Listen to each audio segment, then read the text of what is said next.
I'm excited to welcome Michael Dow today. He's a psychotherapist with over 25 years of practice in Boulder and Longmont, Colorado. After finishing his MA in contemplative psychotherapy at Naropa University in 2001, he worked in community mental health and integrative primary care with a wide range of mental and physical health issues.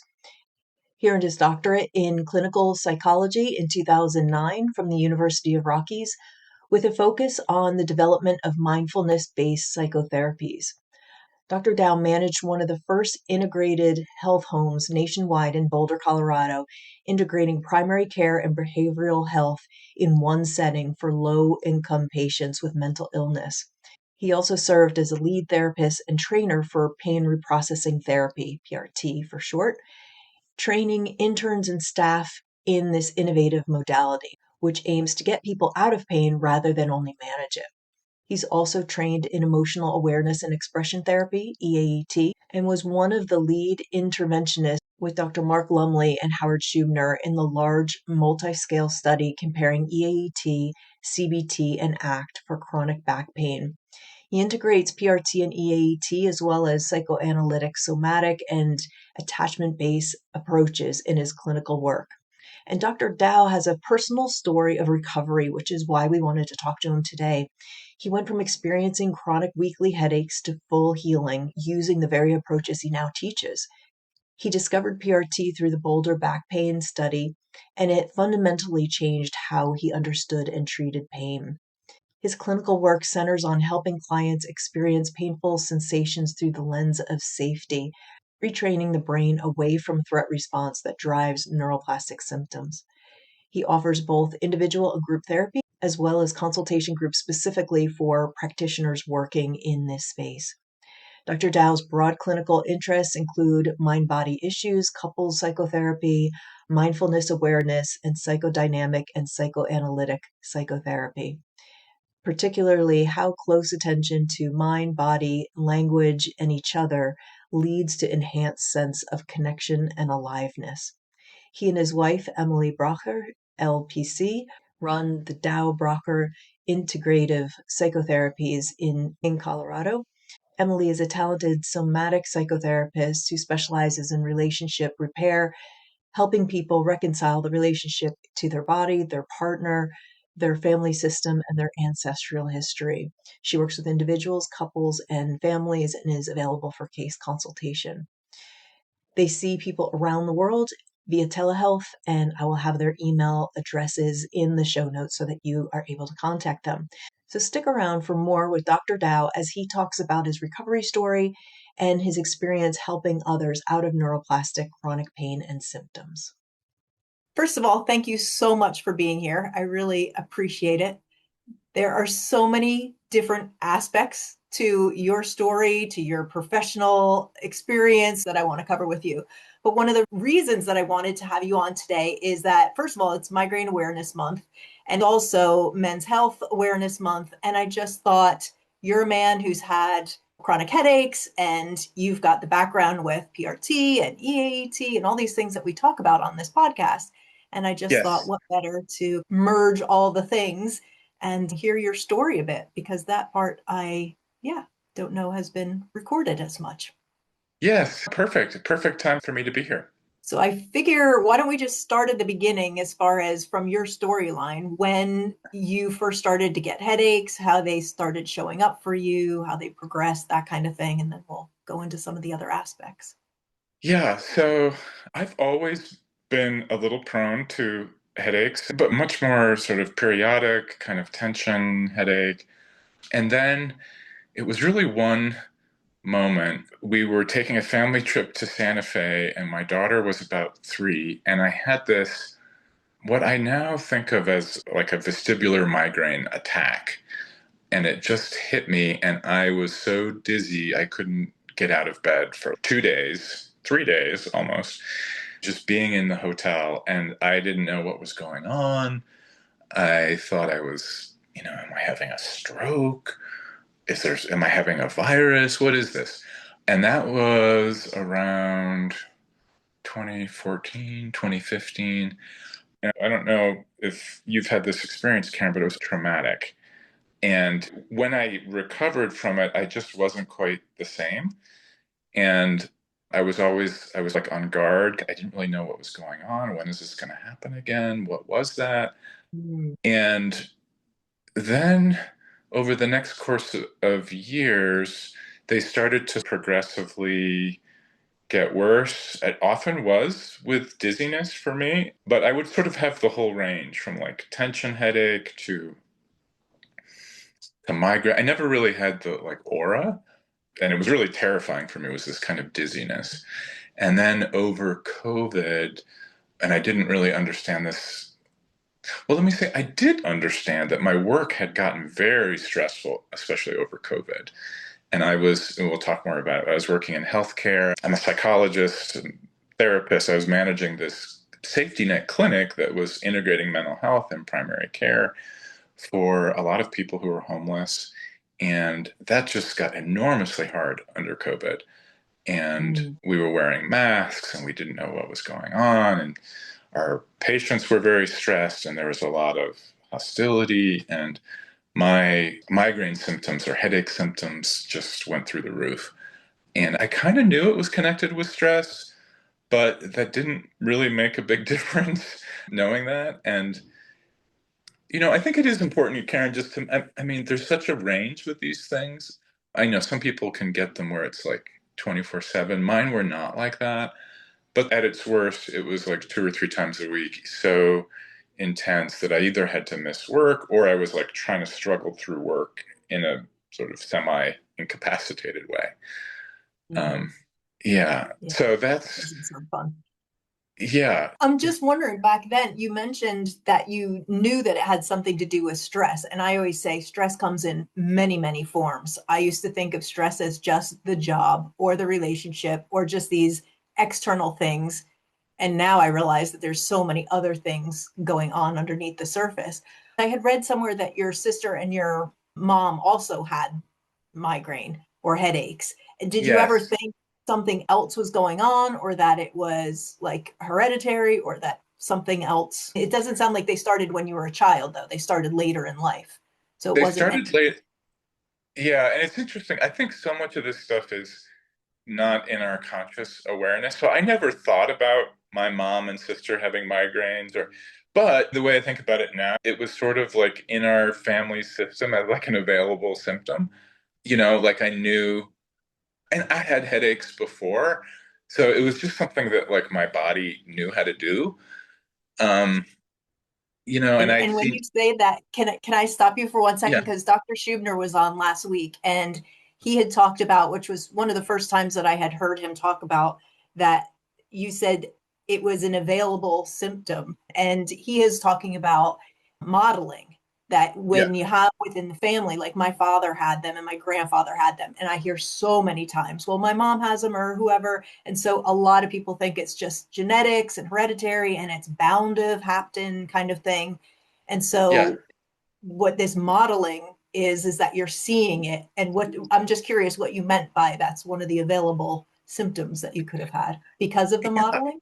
Can you explain that a little? I think modeling, and I'm not anti-genetics. I'm sure genetics has a role.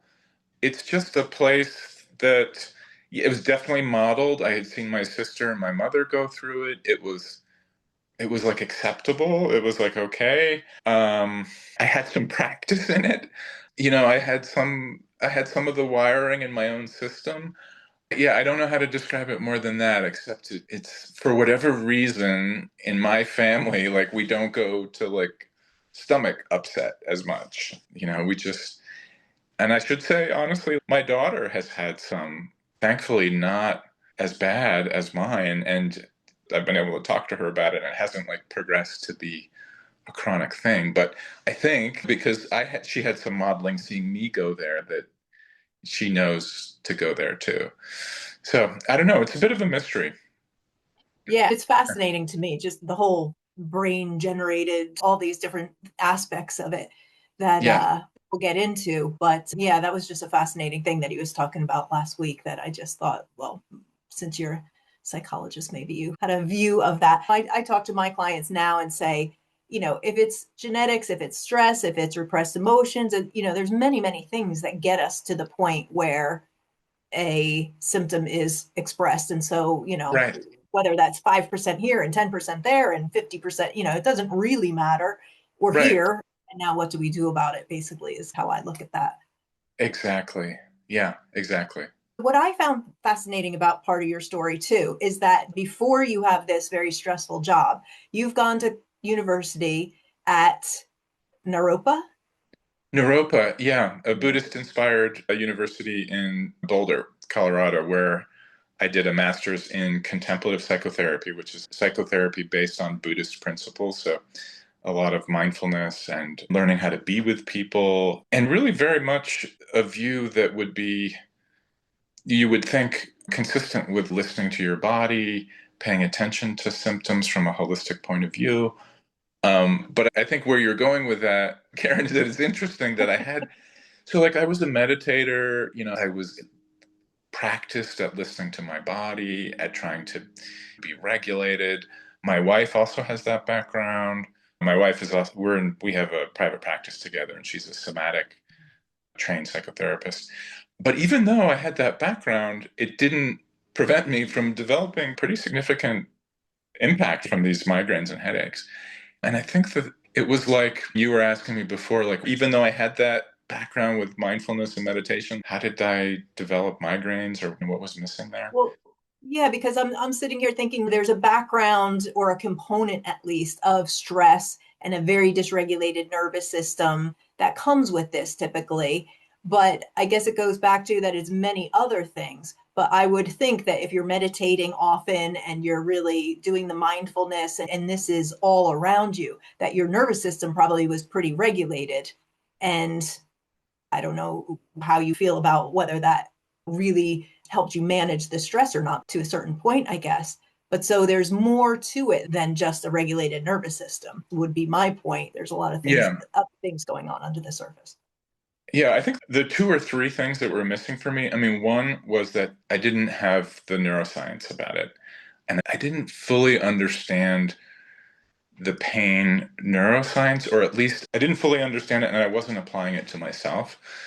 And somehow I was thinking about, yeah, these headaches are connected with stress, but I was sort of putting the headaches like over here, like it's some medical thing that's happening to me, and I can't do anything about it except take pills. And yeah, it would help if I reduced my stress, but I didn't have any. I had much more of a model in my head of like, I need to accept and manage them. And Mm. I didn't understand, I didn't have any sense that there was a possibility of getting rid of them. Um, Mm-hmm. and I think something shifted for me at a certain point. We can talk about it, where it was like, oh, I really, it's kind of hard to talk about it. This might land a little bit wrong, but it was like, oh, I need to get rid of these. Like I need to, or I can get rid of them. It's a message for me. It's my body. It's like an alarm going off. And it's not really okay to just sort of keep going with my life and taking pills and trying to push through. It was like, oh, this is, this is like a fire alarm that needs to be addressed. And somehow I didn't, even though I had the meditation background, and even though, as we'll talk about, part of my job as I was working in pain management, I wasn't applying it to myself. And I didn't realize that it was possible for things to significantly get better. I mean, I basically feel like now that I'm cured. I basically don't. I mean, I will sometimes get some head pressure, and I will occasionally get a headache, but it's much, much different than it used to be. And my response to it is very different. Yeah, yeah, that's how I feel as well. The relationship to the symptom is so different The now. relationship to the symptom is so different. It's almost, I hesitate to say I almost welcome it if it happens now, but it is, I mean, I had something like 3 or 4 months ago where I had probably the most significant headache I'd had in a while. But it was almost helpful. It was like, oh, I'm working too much, and I talked Mm. to my wife about it, and it was like, oh yeah, I'm getting overextended here, and and I'm sort of getting caught in this emotion. And it was like it totally made sense to me where it was coming from. Yeah. Now it's more like a message. I think once you're through the work a little bit and you understand the neuroscience behind it, you Yeah. understand how things are shifting, and then it becomes the messaging of, okay, this means something. It's not just a random thing. It's It's not not, just, yes. I'm stuck with it. This is just my lot in life. And you just, Yes. ruminate on that. It's more like, okay, this has come for some sort of reason, even though it's absolutely horrible when you're in the thick of it. I'm a little bit nervous that you're losing some people with the whole, I welcome it. I know that a lot of people who are new to the work and new to this concept might be like, what is he talking about? But you Right. do get to the point. And I think it does come at that point where you learn about, wait, this is not a done deal. I'm not locked into this. I I'm not actually locked into it. Yeah. change the Yeah. neural pathways in my brain, and you learn this mind body approach, and then things start to open up, and then you can start looking at it like that, like, okay, wait, no, this is not acceptable anymore. Because I think a Yeah. lot of people think that, but it's like, but how do I get out of that? I have no choice, because it's Right. just my genes are my genes, and I am stuck with this, and everybody's telling me it's incurable, and it's Right. just. Right. But then once you learn this, then it sort of gives you the hope, and then you can go forward with saying, okay, now what? Yeah. Yeah. And I think, Karen, I didn't realize, I mean, I sort of realized how much stress I was under, but I had gotten used to it. And it was like the frog in the boiling water. My job had gotten more stressful and more stressful and more stressful and more stressful. And then we were new parents, and everything had sort of like, until it was like at this level, and I couldn't really, I had gotten like sensitized to it. And then I was running this clinic, and I was going into work with a mask and then going home to a new baby. And I had multiple people at work threatening to kill me. And I was trying to manage a clinic and manage this building and see patients. And I didn't, and it's also just my personality of like, I can handle it. I can do all this. And I can. Like, I'm quite durable in some ways, but I also have a tendency to take on too much and minimize, in some ways, minimize my emotions, even though I'm a therapist and psychologist. It's more like, I can handle this. I can do this. And it was like Mm-hmm. way up here. And so then Yeah, my body was reacting. And now when I go back and look at what I was doing, I'm like, of course I yeah. was having, How could I have managed? Yeah, yeah. it was crazy. And I won't go into all the details, but I was just under so much stress, and my system was just like screaming for like, this is too much.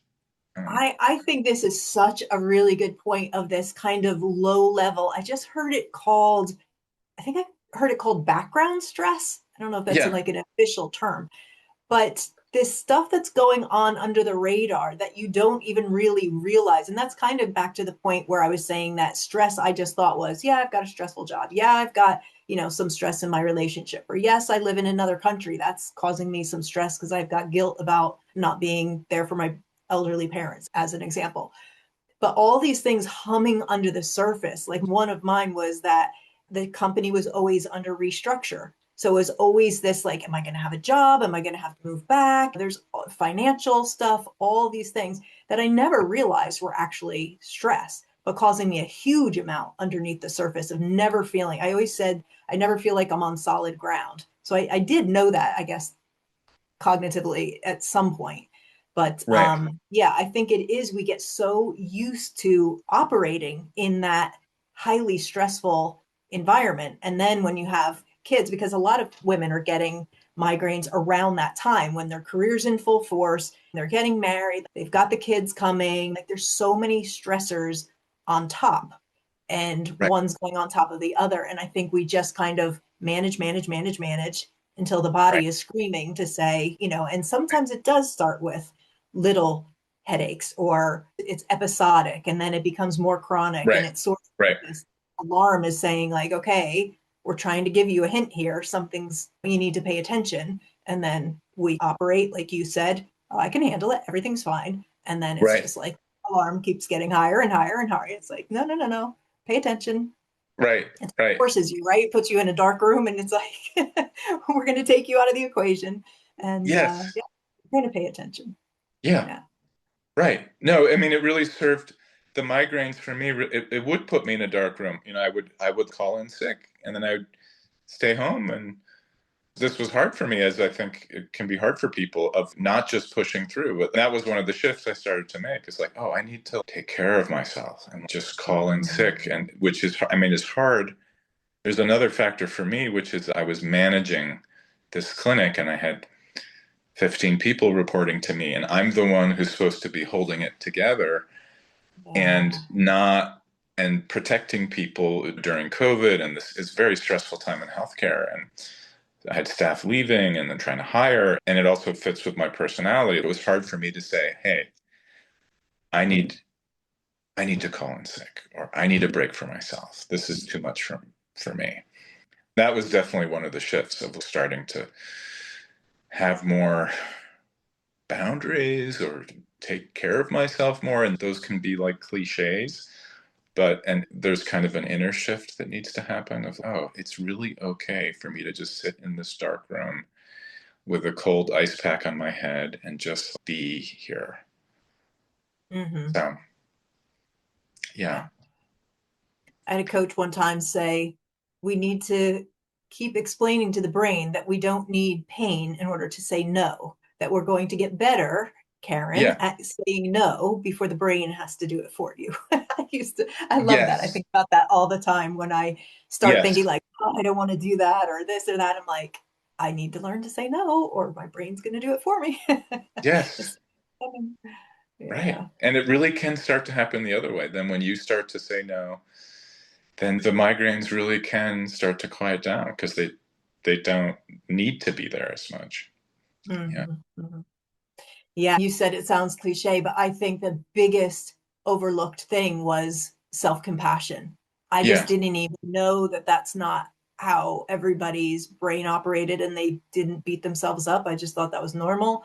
This inner critic, this being tough on myself, this having to not letting anybody down and having to do it just right. Oh, the amount of Excel spreadsheets that I had, and I was just so wound tight. But I did not, like, failure was not an option. I didn't know how.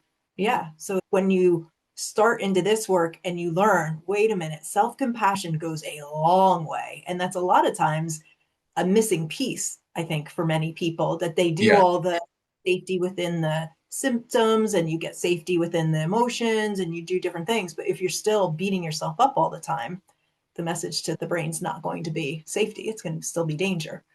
So did Totally. you find that as far as the self compassion helped you tremendously or? Oh, absolutely. Yeah. There's so many key pieces. In some ways, I'm trying to think of a metaphor. It's like you need all of them. You need the self-compassion. You need learning to set boundaries. There was a kind of key moment for me. Maybe it'd be Yeah, helpful tell for me me. to Yeah, yeah. describe it. So I'm probably unique in some respects in that I'm a psychologist. I was in some ways working in pain management, and then also I'm a sufferer. So it's kind of an interesting thing. But so I was managing this clinic. Part of what I was doing was managing our pain management program and dealing with these headaches and migraines and COVID and all this. And then we had this intern come in who was from CU Boulder and was talking about he had this new treatment approach called Pain Reprocessing Therapy that could get people completely out of pain. Back pain, migraines, what have you. And it just sounded like kind of crazy to me. Like, what do you mean you can Yeah. get people out of pain? Like I've been working as a pain management psychologist. I was running these pain management groups, and I never saw anybody get out of pain. People had pain for like 10 Oh, years, 20 years. We were helping people manage it with medications and relaxation and different techniques, but I never had anybody, we didn't have it as a goal to get people out of pain. yeah. That's And interesting. Yeah. it just didn't, I was like, I didn't that's, know it was possible. I didn't think it was Yeah. possible. And I kind of dismissed it. And this intern, his name was Yoni Ashar, and he was doing the Mhm. Boulder Back Pain Study, which has since Yeah. become kind of famous. Famous because they had such good results getting people with chronic back pain, not migraines, but chronic back pain. 60% of people in their study got completely out of pain. And at the end of the year, he did a little training for us on pain reprocessing therapy, and he brought in two patients who were completely out of pain. And it was sort of like, it was almost like a magic show or something. It was like, what? It was like something I had never seen before. And these Yeah. people talked about, I have no pain. And I had pain for 10 years. One person had pain for 20 years. It was just amazing. And then he started doing the somatic tracking technique, which I don't know if you've talked about on your podcast, but the technique of going inside and starting to track the sensations that you might be afraid of and learning to see them from a lens of safety. And so he had us do it with ourselves, and I started tracking sensations in my head. And I wasn't having a headache at that moment or a migraine, but I realized, oh my God, I am really afraid of doing this. I have a lot of fear, even when I'm feeling good, about sensations in my head. And even just doing it, it started to bring on a headache. And I was like, I don't know if I want to keep doing this. It's starting to trigger something. Because I have history with meditation and mindfulness, and I just relaxed and started breathing with it. And in that training, I started to trigger the sensations, and then I was able to help them relax. So I had a click moment. And really, the way I think about it was, oh, I have more agency here than I thought. How I respond to the sensations can trigger them, it can bring them down. And it's not like I have control at all. And I continued to get headaches after that moment, but I started to have this different view of them of, oh, it's not like completely over here. It's not like I completely control them, but I can start to have a relationship with them. I can, Mhm. it's going to affect them how I relate to them. I can start to be less afraid of them. It's not always like that, that you have a click right away, although it is possible to have a click. But the click wasn't like they just went away. It was, I started to have a different view of them. And then Mhm. I think there was a process of really a couple of years of working through my fear of the sensations using somatic tracking. And then there was probably another layer of dealing with my emotions, especially around the stress at work.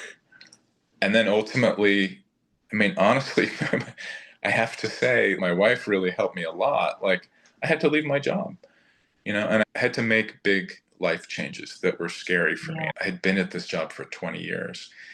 And Mm. so I had to, like, I didn't have to, but I chose to start to say no more at work. I chose to start to cut down my hours, started to leave more on time, started to build this other life for myself, which Mm. ultimately meant leaving my job and doing private practice and doing a lot of this pain reprocessing kind of work with clients and training other therapists. But I had to make that life change. And all of that started to improve my headaches. I also like to tell people this story, Karen. Probably the worst migraine of my life was when I went to a conference in Detroit with Howard Schubiner and Mark Lumley, and I was on this kind of work. It was midway through my process of recovery. I was already hip to this work. I had the different mindset. I had made a lot of progress. And then I went to this conference, and I was sitting in my hotel room, and I just had the worst migraine of my life. And I was dizzy, and I couldn't get out of bed. And I can remember crawling to the bathroom, throwing up. And it was like, Oh no. Do um, you think it was the nerves? well, I think it's a very common thing. Sometimes people talk about this as, oh, now I'm Ex- forgetting the term, extinction burst? like an extinction burst. Yeah.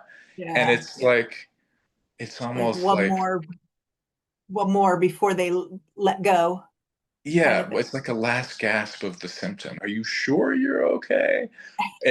It's like your brain testing you. Are you sure you're safe? Are you sure you're not afraid of this? Because you're really okay with feeling all these feelings. And the next day I talked to Howard Schubiner about it, and I can't remember what he said, but he had some very reassuring thing to say. And I have had little flare ups since then, but nothing as bad as that. Mm. So just to share that. It's just interesting. It's almost like that flare, when you have a big flare up like that, it's almost like a good sign. It's almost like a sign of you're getting better. Explain that more, because people are not going to understand that. People are like, I mean, Well, it's better. I mean, I see that as a therapist. I see that in so many domains. I see it in relationships too. It's just the process of transformation it really is a 2 steps forward, 1 step back. It's not linear. Mm, It's not yes. linear. It's like a wavy line. It's over time. You want to look at over time, are you making progress? But you're going to have 2 steps forward, 1 step back. And the 1 step back, it's almost, I don't know if I have a good way to explain it, except I just see it all the time. And it is, it's like another part of you asking to be healed. It's another part of you saying, are you sure this is okay? Is the darkness before the dawn? It's like, Yeah. it gets I dark. often think of it as like an onion. We keep peeling back all these layers of the onion. And sometimes if a symptom comes, it's okay, there's one more thing that I need to look at, or there's something that I've been not addressing. Or for me, it was emotions. I'm very open about that I avoided that piece of the work for quite a while. And Yes. then things came back and it was like that. Okay, actually, I do have some, a lot of emotions actually underneath the surface. Maybe I Right. should take a look at those. So it's sometimes a nudge. It's a Yeah. nudge. Yeah. Right. Right. So, but I And think it for can, me, because you had asked before, Karen, in one of your pre-questions, something about what was the turning point for you? And I think there's probably a number of turning points, but there was this key moment of, oh, these headaches, it's like part of me. It's not separate. And I don't have control, but I have some small amount of agency. Like how I respond makes a difference. mm, And I think that's so key for people to start to have that. And it can take a while before you have that, but starting to make that connection between mind and body, and oh, there's a connection here. It's not totally my mind is over here and my body is over here, yeah. if that Yeah. makes sense. Yeah. And I think that pain, fear, pain cycle is real and something that just absolutely needs to be broken. And it's just so easy to fall into that loop Yeah. of pain comes, you fear it, you don't have that separation all encompassing, and then it sparks more symptoms. And so it's breaking that to just say, wait, I do have agency. I can, if I lighten, I'm always talking about gripping a steering wheel instead of white knuckling everything, which is how I felt like I was living, to just let your hands off the wheel a little bit and Yes. breathe a little bit and just look at it with curiosity instead of all this fear. And then it starts to slowly unwind. And then you start feeling like, okay, I do have a little bit more agency. And then the self compassion comes in. And like you were saying before, I think there's so many different aspects to it that are all important and all needed. And I sometimes am telling my clients, I know it feels like maybe we're jumping around, but all of it's needed. So we're working on emotions Yes. a little bit over here, but then I pick up on something and it's okay. We're working on self-compassion then as well. And there's all these different aspects to it that then start breaking up that fear cycle, and it's more bringing safety in, and then that becomes the norm a little bit more and more. Absolutely. Yeah. And in some ways it's very simple, in some ways it's very complex. The simple thing is it's all about turning down the fear. It's all about Yeah. turning down the fear, except that can get tricky and complicated. But turning down the fear around emotions, turning down the fear in relationships, turning down the fear in your body. And it can take time. It can And you take, can get hypervigilant about that too. So that, and you can get hypervigilant about that. yeah, Yeah, you can get worried. Yeah, yeah, yeah, yeah. It's either the brain perceives danger or the brain perceives safety.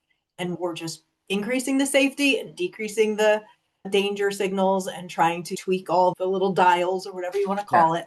And yeah, yeah, yeah, over time, it works.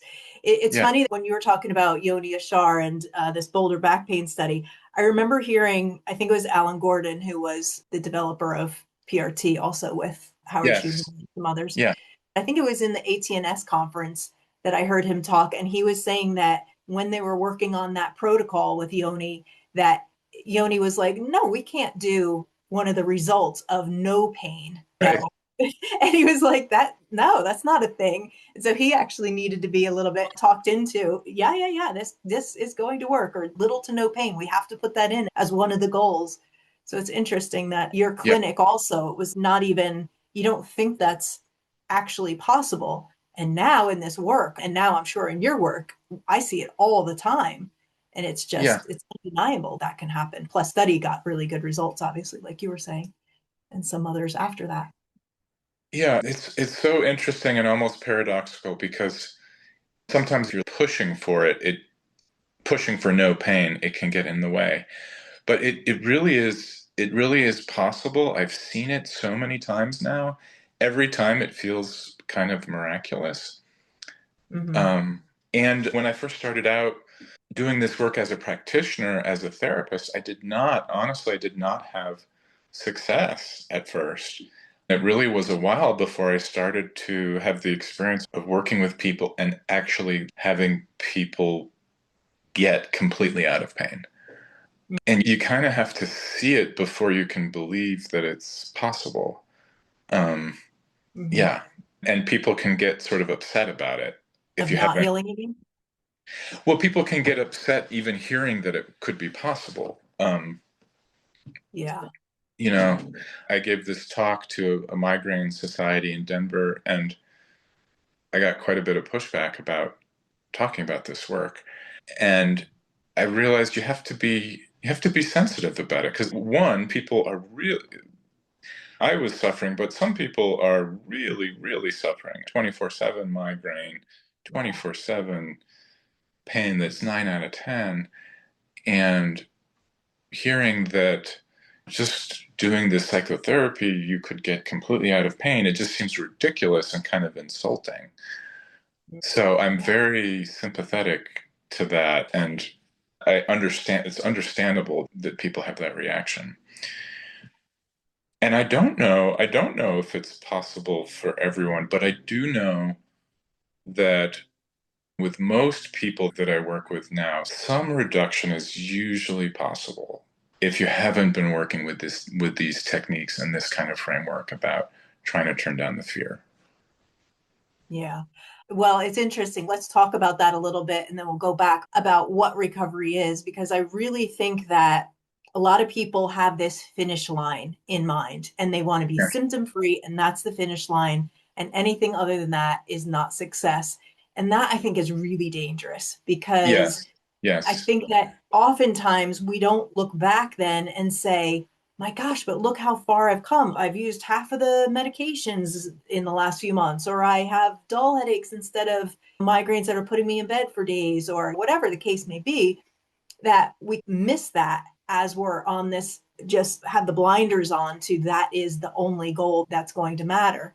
And I look at it as every day that I got back, it was like miraculous, as you were saying, that I'm just happy that they're dull or whatever I can get basically. And if that's Right. something that can happen, then yeah, that I'll take that too, obviously.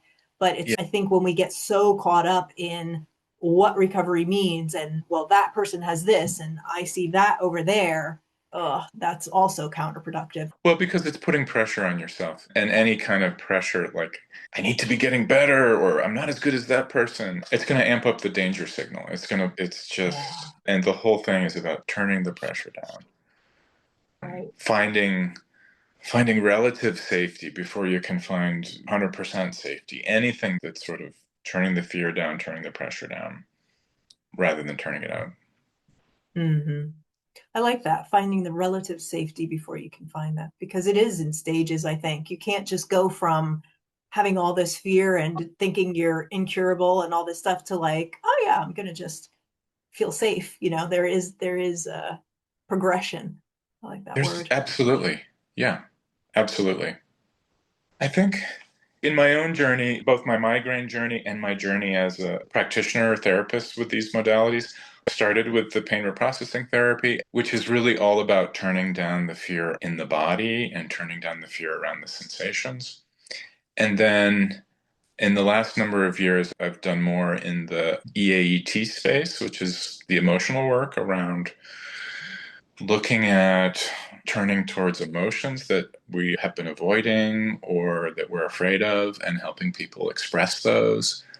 I've seen both for myself and also for people I'm working with a lot of benefit from that piece, more than people tend to think. Mm-hmm. And then also the other part of my practice, I do a lot of couples therapy, which my wife also does.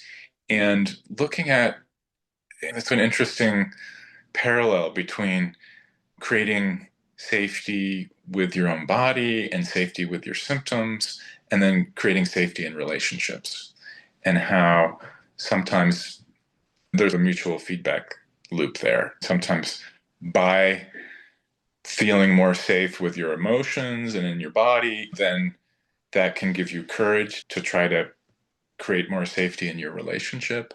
And then vice versa. Sometimes creating more safety in your relationship can start to feed back and help you feel safer in your body.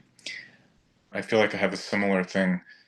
I had a similar eureka moment with relationships as a couples therapist, and that healing really is possible. It really is possible to go from a relationship that is what we would call insecure functioning to creating a relationship that's really secure functioning. That there's a qualitative difference there.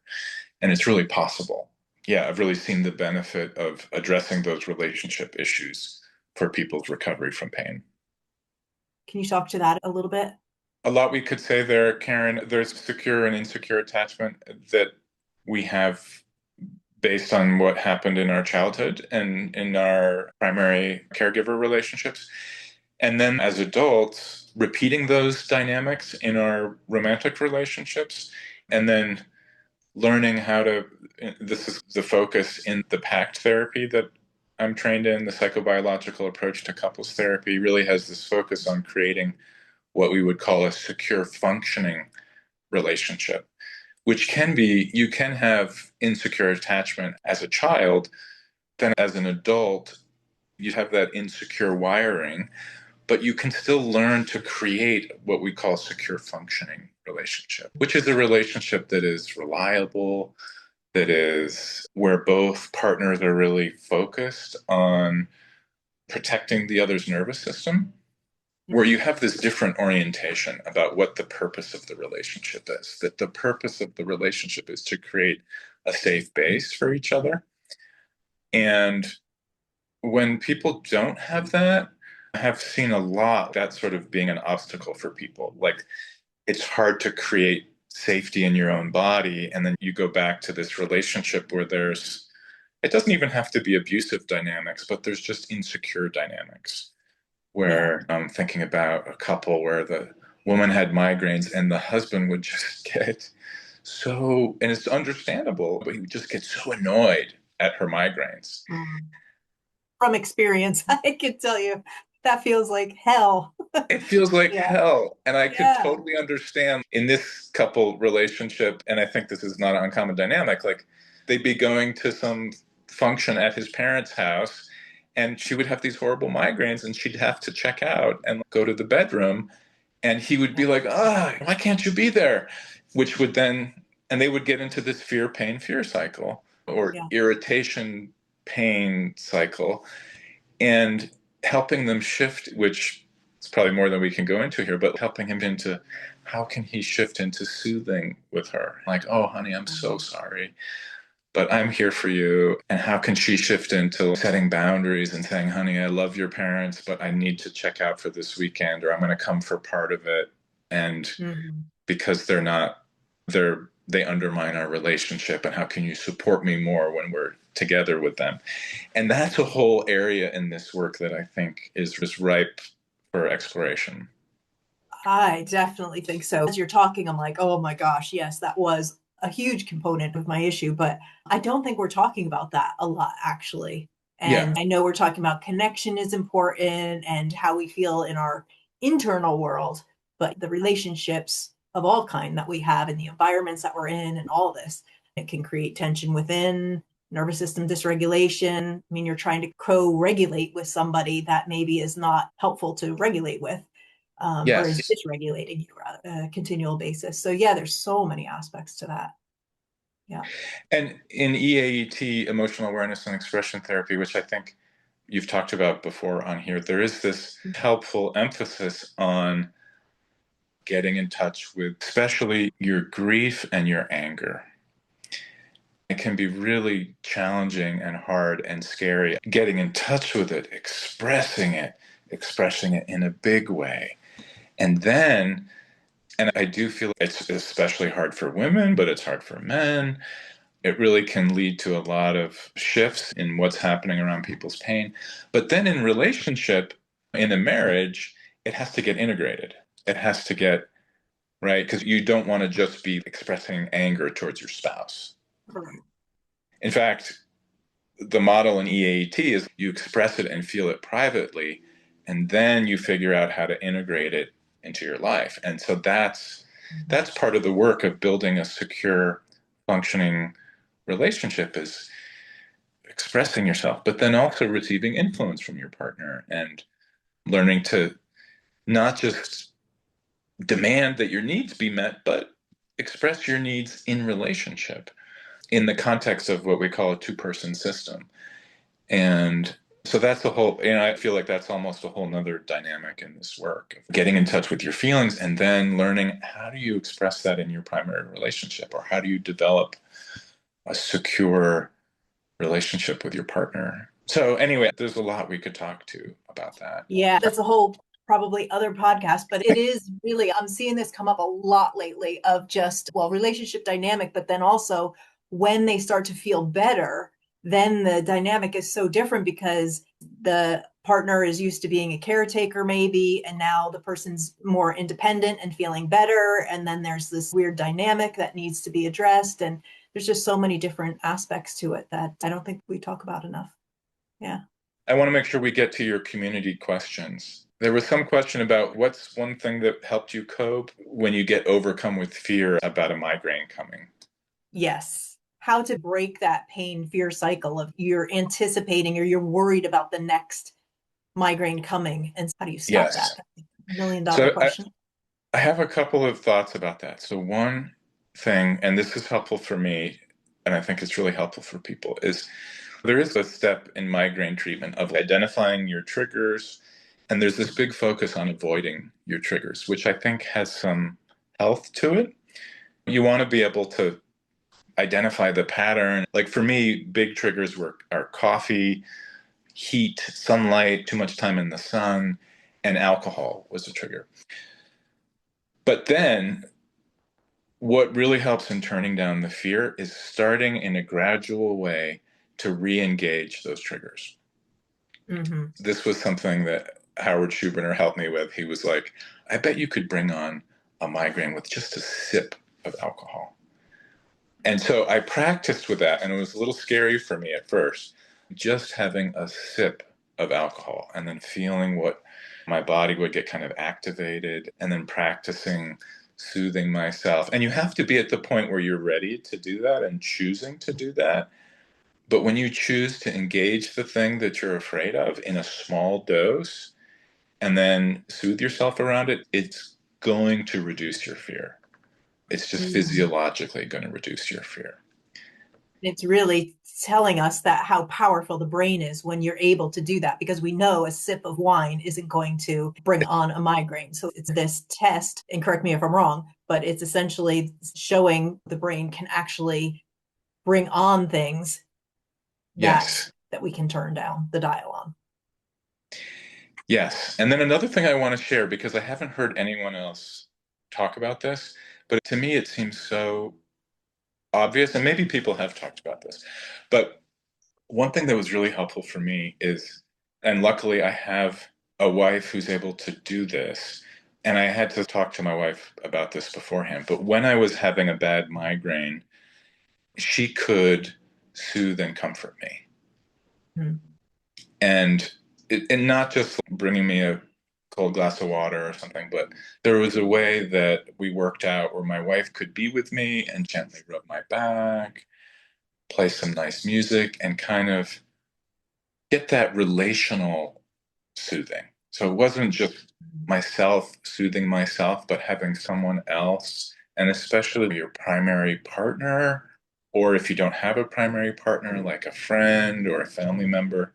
We just take in soothing so much relationally. There was a couple times where I did that with my wife, and she's very willing to do that. And it was really good for our relationship too, where she could have this experience of helping me. And then, I would do things for her too. But then it almost became something I could incorporate. If she wasn't available or wasn't around, I could almost just imagine my wife being there, stroking my head. But just something else to add, to offer to your listeners is if there's any way to incorporate like relational soothing when you're having a migraine or a headache. So one thing to avoid relational stresses and like people yelling at you or demanding that you do things, if you can set it up so that's not happening. And then if there's any way to even have the opposite where you can be getting some amount of like deep relational soothing. That seems, as a couples therapist, that seems obvious to me, but I haven't necessarily heard people talk about that. No, And I don't think I have either. yeah. No, self-soothing, I've heard trying to, self-soothe in those moments. And there's a specific exercise we do in PACT therapy called lover's pose, where you have one partner put their head in the lap of the other partner. And it's a kind of nonverbal exercise where you're just gazing into each other's eyes. But the one partner is looking up at the other partner, and the other partner is just stroking their hair. And that prolonged eye contact, it can be provocative and challenging for some couples. So it can take some kind of work with a therapist to be able to get there. But just being able to get some deep relational soothing into your body can really shift what's happening there. So, yeah, I just hesitate a little bit about that because it can, if you have like a highly conflictual relationship with your partner, you're going to need some help to be able to get there. But You don't want to do it with the guy who was mad that you couldn't go to the yes, family function. right. But even being able to shift, and sometimes shifts are easier than you might think, even being able to say to your partner, or if you don't have a partner, your friend or your family member, like, it would really help me the next time I have a migraine if you could just tell me that I'm going to be okay. And if you could allow me to withdraw from my responsibilities and not put demands on me. And I would appreciate that so much. It would mean so much to me for someone to be able to say that to the people in their life. And then for that to actually be able to happen. Yeah. So to be able to have a migraine attack or a headache attack, not only not be catastrophic or terrible, but have it be met with some kind of message from your relational environment that it's okay and I still love you. And I think that goes a long way. So yeah, I can imagine. I had a question from the online community. Given the fact that migraine mostly affects women, did having them cause you any sense of stigma or shame? And this person said that he often feels like it's not rational, but that's how he felt often. So I was just curious if that had come up for you at all, or if it was maybe normalized because your sister and mom had them. Or I think for me, I think about, I can't remember if it was Dr. Schubiner who said this, but that we think about migraine as the problem, but it's really the solution. That migraine for me was really the solution to the problem. And the problem was probably exacerbated being a male, which is the problem of being able to say, I can't do this. I can't just tough my way through this. I'm hurting. This is too much for me. I can't, I'm feeling overwhelmed. And that, I do feel like as a man, there's, you could say, stigma around that or difficulty around that because the cultural message is more like, you should be able to handle it. You should be able, you should be strong. toughen up. Yeah. Toughen up. And actually, in my work situation, part of the trouble is I had a really good boss. I had a really nice boss who was a woman. And so for me to say to her, like, I'm getting scared by these antisocial men who are yelling at me and who are threatening to kill me. And, like my response was more like, I can handle it. Yeah, they're just whatever. Like I can handle that. It's not a big deal. Mm. And then the migraines were sort of a solution to that problem of not being able to talk about, yeah, I can't handle it. It's too much for me. I don't know if that answers it. Yeah, it does. It does. Yeah. Yeah. I wanted to hear about the work that you're doing with your wife and that you are seeing patients worldwide, right? Yes. So my wife and I are in practice together. My wife is a somatic therapist who she actually has this really interesting kind of transgenerational work. And she also works with chronic pain and chronic symptoms. And What does that mean? Transgenerational? well, she's often looking at there can be patterns in the family that, and I have started to see this more too. Like we're starting to talk about the couple dynamic and how that can contribute to pain. But it can even be like something, um, oh gosh, Generational traumas kind of thing. generational traumas or like some pattern in the family. I had this woman last week there was a pattern from her parents and her grandparents that was contributing to her chronic pain Yeah. about interracial marriage and secrets and how she had been in the middle of all of that. And she felt like she had to hold all of these secrets that were really secrets that belonged to her parents and her grandparents. So my wife is really interested in that kind of work and also does couples work. We're located in Colorado, but we work with people around the world as health coaches. When I see people out of state or out of the country, I do it as a coach. And then, as you know, Karen, I do a couple of consultation groups for practitioners doing this work, which can include health coaches, therapists, psychologists, PTs, nurses. And I love doing these groups. I'm actually trying to get more of those going. I just find it so helpful to be able to talk about this work with other people and get support as a practitioner and be able to Yeah. talk about where you're getting stuck with people. And you can find me That's great. at it's drmichaeldow.com. And then from that website, you can find my email or my phone number. Perfect. Any final thoughts that you wanted to say or? I think final thoughts are really, I just always like to end with this. You just have to keep trying and find a way. There's always a way. There's always a way. And everybody's way is going to be a little different. I truly, truly believe that. And you may try PRT or EAET or different brain training you just have to, the belief that I want people to have is that there's always a way. There's a way to get better. And you have to build a piece from here, a piece from here, a piece from here, and find what works for you. And don't give up. Yeah, don't give up. Yeah, I love that. What a great way to end. Yeah. Thank you so much. I really appreciate you. Yeah. You're What you're welcome. It's doing. great to be here. Okay. Karen. Bye. Okay. Bye.